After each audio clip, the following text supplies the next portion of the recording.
গল্পের নাম হৃদয় নিবাসে তুই। পর্ব ৯। লেখনীতে ভূমি। শীতের রাতের ঠান্ডা বাতাসে শরীরটা কেঁপে উঠল অদ্রিজার। নেহার সাথে তার মামনির বাসার সামনেই দাঁড়িয়ে রইল। এই ঠান্ডার মধ্যে বাড়ির গেটের তালা ঝুলছে। দারোয়ান সাপ সাপ জানিয়ে দিয়েছে বাড়ির মালিক এখন নেই, ঢুকতে দেয়া হবে না। এই ঠান্ডায় প্রচণ্ড মন খারাপ নিয়েও রাত 10টায় অবশেষে নেওয়ার জন্য ছুটেই আসতে হলো অদ্রিজাকে। কাল সকালে ভদ্রমহিলা চলে যাবে এই দেশ থেকে। 1 মাস থাকার পরিবর্তে হুট করে এভাবে চলে যাওয়ার সিদ্ধান্ত নেওয়ার কোনো কারণ খুঁজে পেল না অদ্রিজা। সারাটা দিন রাগ, ক্ষোভ আর রক্তিমের উপর পাহাড় সমান অভিমান নিয়ে মাথাটাই ভারী হয়ে আছে তার। মুখ চোখ কুঁচকে নেহার দিকে তাকাতেই মনে পড়ল রক্তিমের কথা। নেহাকে আর দেয়ানকে রক্তিম কীভাবে চেনে তা তো জিজ্ঞেসই করা হয়নি তার। আর এক মুহূর্তেও দেরি করল না অদ্রিজা। দ্রুত প্রশ্ন ছুড়ল, নেহা, তুই রক্তিম মাহমুদকে আগে থেকে চিনিস? আর উনি বা তোকে কীভাবে চেনে? নেহা, কে হয় উনি তোর? নেহা ভ্রু কুঁচকে চাইল রক্তিমকে নিয়ে। অদ্রিজার সিরিয়াসলি প্রশ্ন করা দেখেই ফিক করে হাসল নেহা। চোখ টিপেই বলল, কিরে বান্ধবী, বরকে নিয়ে এত চিন্তা? ওকে একে তো তুই তোর বরের সাথে আমাদের পরিচয় করিয়ে দিলি না, তার উপর যখন দেখলি চেনা মানুষ তখন টেনশনে পড়ে গেলি। তোর বরকে নিয়ে কি ভাগবো নাকি ত্রিজা? অদ্রিজা বিরক্ত হলো নেহার কথায়। কাঙ্ক্ষিত উত্তর না পেয়েই কপাল কুঁচকে বলল, যেটা জিজ্ঞেস করছি তার উত্তর দে, উল্টো পাল্টো কথা বললিস কেন? আজব। নেহা হেসে উঠল খিলখিলিয়ে। কয়েক সেকেন্ড হেসেই বলল, উনি তো আমার প্রেমিক। যেদিন প্রথম দেখেছিলাম ওনাকে সেদিনই বর্ষরও ক্রাশ খেয়েছিলাম ওনার উপর। তখন তো উনি অবিবাহিত ছিল, কিন্তু মাঝখান দিয়ে তুই আমার সতীন হয়ে গেলি রে ত্রিজা। অদ্রিজা ভ্রু বাঁকিয়ে নেহার দিকে তাকালো, মুখ কালো করে বলল, সত্যি করে বল না, কে হয় উনি তোর? আমি জানতে চাই। অদ্রিজার কথার উত্তরে নেহা কিছু বলার আগেই পেছনে এসে দাঁড়ালো শক্ত পোক্ত লম্বা চওড়া একটা লোক। রাস্তার ল্যাম্পপোস্টের আলোতে নিজের পেছনে সেই মানুষটার অবয়ব দেখেই ভ্রু জোড়া কুঁচকে এলো অদ্রিজার। ততক্ষণ না পেছন ফিরতেই মানুষটার শক্ত পেশির চওড়া বুকের সাথে ধাক্কা খেয়ে কয়েক পা পিছেই মাথা তুলে চাইল অদ্রিজা। তার সামনে সেই ঘৃণাময় লোকটা, রক্তিম নামক পুরুষটার। সঙ্গে সঙ্গে মুখ চোখ লাল হয়ে উঠল অদ্রিজা। বুকের ভেতর থাকা ক্ষোভ ঘৃণা আবারও তরতাজা হয়ে উঠল মুহূর্তে। দাঁতে দাঁত চেপে বলল, রক্তিম, আপনি এখানে? রক্তিম মৃদু হাসল, মুচকি এসে বলল, আমি আপনাকে অনেকটা ভালোবেসে ভেবেছিলাম অদ্রিজা। আপনাকে নিয়ে আমার ধারণাগুলো অনেকটা স্বচ্ছ আর সুন্দর ছিল, কিন্তু আপনি আসলেই তেমন না।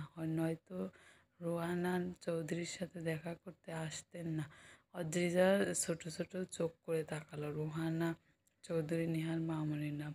নেহার কাছেই শুনেছিল সে, কিন্তু তার সাথে দেখা করতে আসার সাথে অদ্রিজাকে ভালো খারাপ ভাবার কারণ কি? অদ্ভুত কপাল কুঁচকে চেয়ে থেকেই বলল অদ্রিজা, তো খারাপ ভাবতে শুরু করে নিয়েছেন? রক্তিম মুচকি আসলো, কানের কাছে ফিসফিসিয়ে বলল, আমি আপনাকে খারাপ ভাবতে আরও আগে থেকেই শুরু করে দিয়েছি অদ্রিজা। আপনি সবথেকে নিকৃষ্ট নারী। আমাকে ক্ষণে ক্ষণে নিঃস্ব করে দিচ্ছেন আপনি। এনিওয়েজ, গাড়িতে গিয়ে বসুন, আমি নেহার সাথে কথা বলে আসছি। অদ্রিজা জোরে জোরে শ্বাস ফেলল। রক্তিমের কথাবার্তা কিছুই না মস্তিষ্ক বুঝে ওঠে না, কখনো বুঝে ওঠা সম্ভব কি না তাও জানে না। এই লোকটা এত অদ্ভুত কেন? বুঝে ওঠে না অদ্রিজা। রক্তিমের বলা কথাটাকে মান্যতা না দিয়ে ক্ষিপ্ত গলায় বলল, গাড়িয়ে গিয়ে বসবো? আমি মামনির সাথে দেখা করে তারপরে যাব। রক্তিম, আপনি চলে যান। রক্তিম মুচকি হাসল। অদ্রিজাকে একবার দেখে নিয়েই নেহার দিকে তাকালো, চোখ টিপে বলল, হাই লিটল ওয়াইফ। নেহা মুখ ফুলিয়ে হাসল, কাছাকাছি দাঁড়িয়েই উচ্ছ্বাসিত গলায় বলল, হ্যালো রক্তিম ভাইয়া, দাদিমা কেমন আছে? রক্তিম মিষ্টি হেসেই বলল, আমি থাকতে খারাপ থাকে কী রে? নেহা হাসল, রক্তিমও হাসল। অদ্রিজার তাদের দুইজনের কথোপকথন শুনেই হা হয়ে চেয়ে রইল। এদের কথোপকথন বলতেছে দুইজন দুইজনার কতটুকু পরিচিত, অথচ অদ্রিজা এদের সম্পর্কটা কি আজও জানল না। নেহার দাদিমার সাথেই বা কী সম্পর্ক রক্তিমের? অদ্রিজা বুঝে উঠল না। রক্তিম হেসেই বলল, ওই মহিলার সাথে তো দেখা হবে না লিটল ওয়াইফ, বাসায় ফিরে যাও। আমি মনে করি ওই মহিলাটার সাথে তোমার দেখা করা উচিতও না নেহা। নেহার হাসিতে ফুলে ওঠা মুখটা মুহূর্তেই চুপসে গেল। বার কয়েক নিঃশ্বাস নিয়ে বলে উঠল, তোমরা এমন করো কেন মামনির সাথে? এতটা ঘৃণা কি মামনির আসলেই প্রাপ্ত ভাইয়া? অন্তত তুমি এমনটা করতে পারো না ভাইয়া। রক্তিম আওয়াজ করে হেসে উঠল, তারপরই বলল, ওই খারাপ মহিলাটার সম্পর্কে বলার মতো কিছু নেই আমার। ভালো থেকো। এত রাতে আবার রাস্তায় না দাঁড়িয়ে বাসায় যাও। উনি দেখা করবেন না। লিটল ওয়াইফ, ফিরে যাও। অদ্রিজা কিছুই বুঝলো না। ঠোঁট চেপে প্রশ্ন করলো, নেহার মামুনির সাথে আপনার কি সম্পর্ক রক্তিম? খারাপ বলতেছেনই বা কেন ওনাকে? এতটা ঘৃণাই বা করেন কেন আপনি ওনাকে? উনি কি আপনার? রক্তিম উত্তর দিল না। আশেপাশে তাকিয়ে একটা রিক্সা ডেকে নিল। নেহাকে ইশারা করেই বলল, উঠে পড়ো নেহা। আমি চাই না তুমি এখানে মাঝ রাস্তায় এত রাতে ওই মহিলাটার জন্য দাঁড়িয়ে থাকো। উনি কাল সকালেই ব্যাক করবে। তোমার সাথে ওনার দেখা হবে না নেহা। তারপরও যদি চাও তো কাল সকালে এসে দেখা করতেই পারো, তবে আজকের মতো ফিরে যেতে হবে। I hope. আর হ্যাঁ, অদ্রিজাকে সাথে নিয়ে নয়। আমি চাই না অদ্রিজা ওই মহিলার সাথে দেখা করুক, মনে থাকবে। নেহা ড্যাব ড্যাব করে চেয়ে থাকলো কেবল। অদ্রিজাও নিশ্চুপ হয়ে দাঁড়িয়ে রইল। রক্তিম নামক পুরুষটাকে বুঝে উঠতে না পেরেই নিজের ভেতরটা জ্বলে উঠছে নীরবে। এত কিসের ভাব এই লোকটার? তাকে, তার কথাকে এভাবে উপেক্ষা করার সাহস কী করে হয় এই যুবকটির? জ্বলন্ত চাহনিতে রক্তিমের দিকে তাকিয়ে থাকতেই রক্তিম ফিরে চাইল। অদ্রিজার দিকে পাকা এসে বলল, উফ মিসেস অদ্রিজা, প্লিজ এভাবে চেয়ে থাকবেন না। আই নো আমি দেখতে সুন্দর। সুন্দর পুরুষের প্রেমে পড়ে গেলে পরে আমাকে দোষারোপ করবেন না। অদ্রিজা বিরক্তি নিয়ে তাকালো। রক্তিমের স্বাভাবিক আচরণ দেখে অবাকও হলো। আগের মতোই হাসিটা আর কথাগুলো শুনে মনের ভেতর জমলো বিস্তৃত কৌতূহল। দৃঢ় কণ্ঠে বলল, নেহা কোথাও যাবি না। আমরা মামুনির সাথে দেখা করে তারপরই যাব। রাত 1টা হোক বা রাত 2টো, দেখা করে তারপরই যাব। নেহা হতাশ চাহনিতে তাকালো, উত্তর দিল না। রক্তিমের চোখ মুখের পরিবর্তন ঘটল। খুব দ্রুত চোয়াল শক্ত হয়ে গেল। দ্রুত অদ্রিজার বৃথা তর্কে দপাদপ জ্বলে উঠল তার মস্তিষ্ক। অদ্রিজার নরম তুলতুলে হাতটা হাত দিয়ে শক্তভাবে ধরে টেনে আনতে আনতে চেঁচিয়ে বলল, লিটল ওয়াইফ, উঠে বড় রিকশায় ভাই। অদ্রিজা হাত ছাড়ানোর চেষ্টা করলো নিজের সবটুকু দিয়ে, কিন্তু পেরে উঠল না। রক্তিমের হাতের সাথে নিজের হাতটাকে ছাড়াতে না পেরে চেঁচিয়ে বলে উঠল অদ্রিজা, রক্তিম ছাড়ুন আমার হাত, ব্যথা পাচ্ছি আমি। রক্তিম ছাড়ল না হাতটা। হিঁচড়ে টেনে নিয়ে গাড়িতে বসিয়ে দিয়েই ঝুঁকে পড়ল অদ্রিজার উপর। হাত জোড়া অদ্রিজার দুপাশে সিটে রেখেই মুখোমুখি মুখ রাখলো। কঠিন কণ্ঠেই বলল সে, আপনার প্রেমিক যখন হাত ধরে তখন কিন্তু আপনার হাত ব্যথা হয় না অদ্রিজা। এক একজন ধরলে এক এক রকম অনুভূতি হয় নাকি আপনার? অদ্ভুত।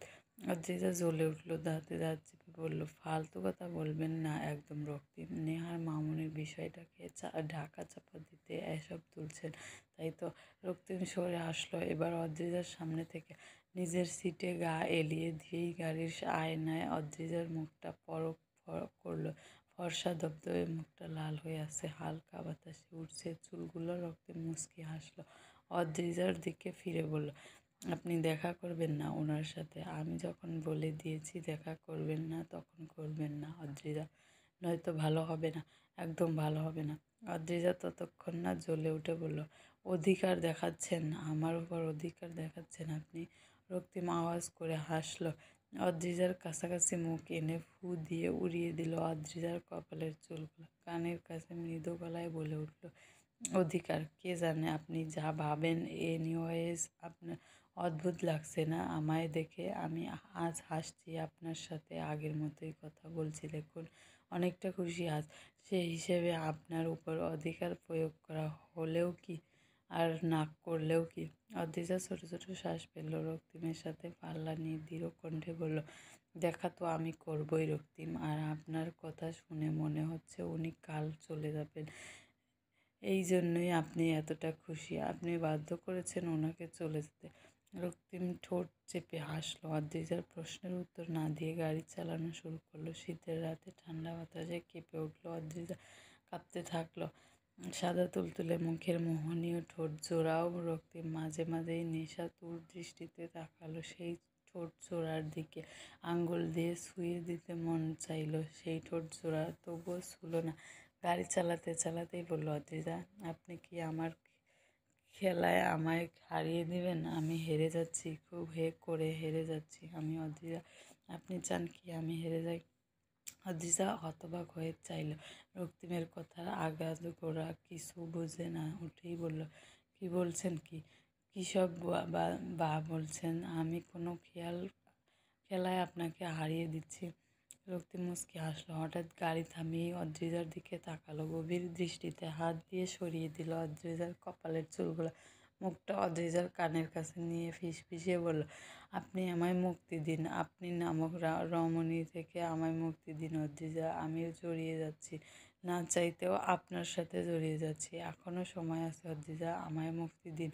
আমি আমার মতো বাঁচতে পারবো। আমি চাই না আপনি আমায় নিয়ে খেলেন। আমি সেই খেলায় অবশ্য হারবো, এটাই আমার নিয়তি। কিন্তু আমি আপনার খেলার শিকার হতে চাই না অদ্রিজা। বাঁচতে চাই, নিজের মতো বাঁচতে চাই। তানিশা, রিমু ওদের মতো নিজস্বতা হারিয়ে ছটফট করে মরতে চাই না আমি। আমি আজ তাদের অনুভূতিগুলো বুঝতে পারছি, বেশ করে বুঝতে পারছি আমি। জীবনের এত লড়াই পেরিয়ে আসা যুবকটা এই লড়াইটাকে মানিয়ে উঠতে পারছে না অদ্রিজা। সে এই লড়াইয়ের ময়দান থেকে পালাতে চাইছে। আমায় ছেড়ে দিন অদ্রিজা, প্লিজ, মুক্তি চাই আমার। অদ্রিজা মূর্তির মতো বসে স্তব্ধ হয়ে চাইল রক্তিমের দিকে। এতক্ষণ চুপচাপ। রক্তিমের বলা সব কয়েকটা কথা শ্রবণ করেই কঠিন।